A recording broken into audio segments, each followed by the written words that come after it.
Now, a lot of people on my YouTube channel and others have asked me about €1 houses in Italy and whether they're worth investing in or not.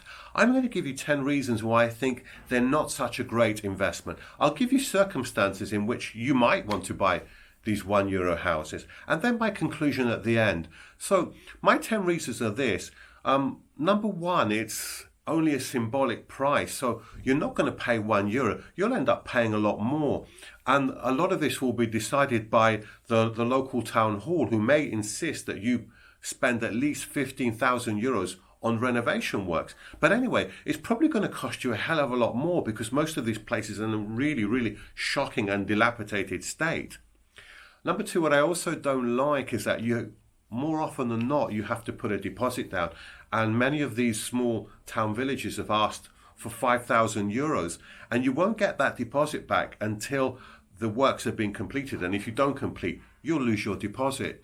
Number three is that you often, even buying the property, will spend more than €1. So €1 can often be just the starting price. So in one of these villages in Sicily called Sambuca, a number of houses went up for auction, and they didn't sell for €1. They actually sold for between 1,000 and 25,000 euros. So if you've paid the upper scale of 20,000 euros and you need another, let's say, 30, 40,000 euros to renovate it, 60,000 euros, especially in a village, is already a sizable amount of money. And you can often find, for example, flats near the sea in Italy, albeit not in a major town, for 70 to 80,000 euros, which actually could be a better bet, and there's no restrictions.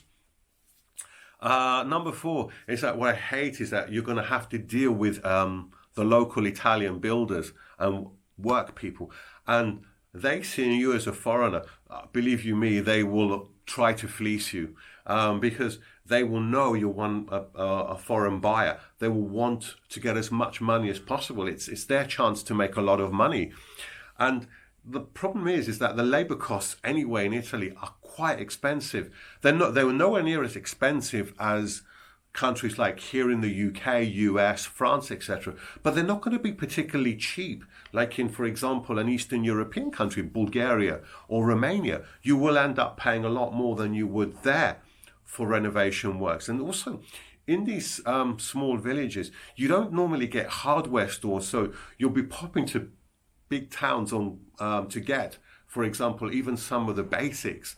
If the village is so small, you might have to be going very, very frequently, and all this adds to time and money going to town, going from village to town and back.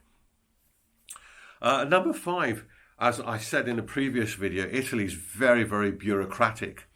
You're gonna be tearing your hair out with bureaucracy in Italy. It is possibly the most bureaucratic country in Western Europe, so be mindful of that as well.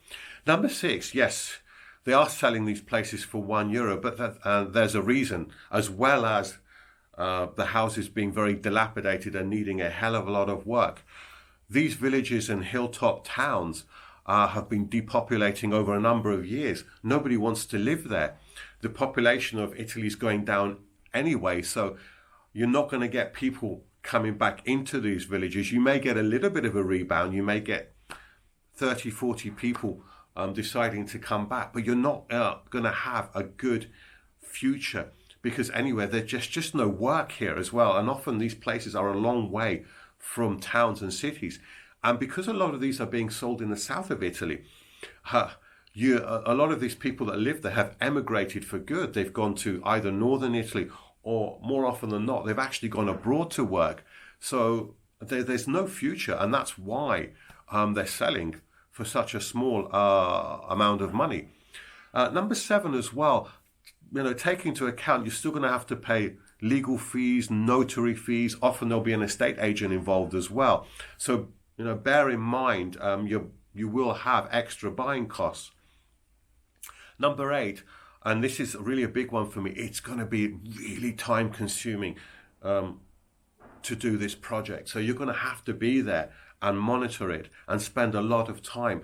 Think about this. You could actually go to a place like Tbilisi or Tbilisi in Georgia, Varna in Bulgaria, and get, let's say you can buy a flat. You can buy a flat that needs doing up, and I'm all for that, but you can get that done in a lot less time, or you can actually be living in that flat whilst the works are being done.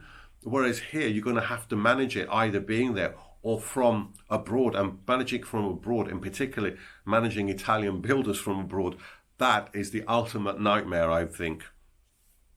Number 9, I want to come to things like logistics. It's not going to be easy getting to these towns, so it's difficult enough when you're buying property abroad to fly into a major airport and get into the city. But here, you're going to fly into the city, and it will take you a hell of a long time often to actually reach the village. Communication, especially in the south of Italy, isn't that great. A lot of these places are being sold in, let's say, Puglia,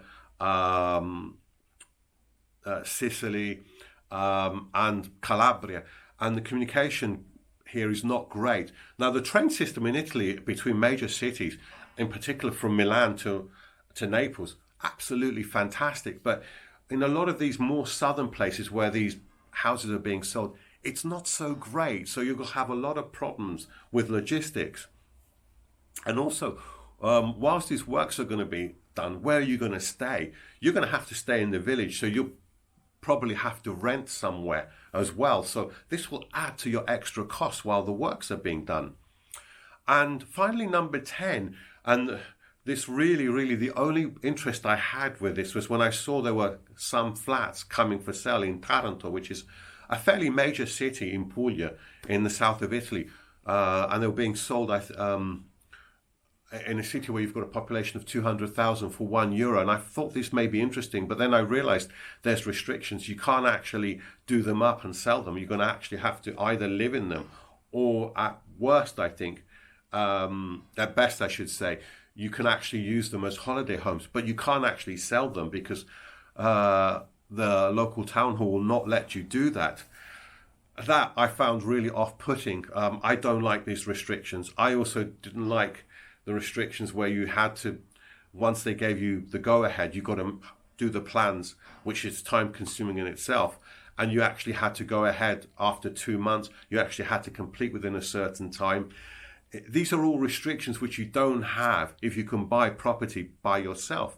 And often what happens is you may end up spending more on these projects than you would, for example, a flat in Italy near the seaside. Some flats in the south of Italy, albeit not in big towns, might cost you 50 to 60,000 euros, and all the work is done anyway. Now, in what circumstances would I recommend buying? Well, only if you really want to live there. It's more of a lifestyle purchase. So if you're maybe coming up to retirement and you want to live in a hilltop town in Italy, this may be a good solution for you. I'll certainly be looking at this going forward. So if, for example, a €1 house or a €1 flat, which needs work, comes up in a major city, or very, very right next to a major city where people actually do live and people do commute, and you're able to sell this property on at a profit, this could be interesting. But as it currently stands for me, it's not really an investment opportunity. Anyway, let me know your thoughts. Once again, it's been great having you. I'll see you very soon on the next video. Thank you and have a great day.